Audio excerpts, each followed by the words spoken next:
Army chief سے Bahrain national guard commander کی ملاقات، دفاعی تعاون کے فروغ پر اتفاق۔ اسلام آباد۔ Army chief general Syed Asim Munir نے کہا کہ پاکستان بحرین کے ساتھ اپنے روایتی مضبوط دفاعی، سفارتی اور اقتصادی تعلقات کو قدر کی نگاہ سے دیکھتا ہے۔ ISPR کے مطابق بحرین نیشنل گارڈ کے کمانڈر جنرل شیخ محمد بن عیسیٰ بن سلمان آل خلیفہ نے GHQ میں army chief general Syed Asim Munir سے ملاقات کی۔ ملاقات میں دو طرفہ فوجی تعاون کو مضبوط بنانے پر بات چیت کی گئی۔ دونوں رہنماؤں نے علاقائی سلامتی اور انسداد دہشت گردی کی کوششوں اور تربیتی تبادلوں سمیت باہمی دلچسپی کے امور پر تبادلہ خیال کیا۔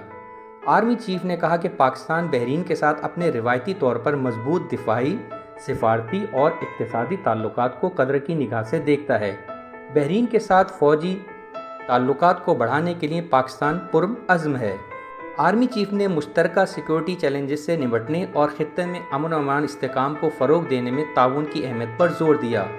کمانڈر شیخ محمد بن عیسیٰ نے دہشت گردی اور انتہا پسندی کے خلاف پاکستان کی کوششوں کو سراہا اور پاک فوج کی پیشہ ورانہ مہارت اور لگن کا اعتراف کیا۔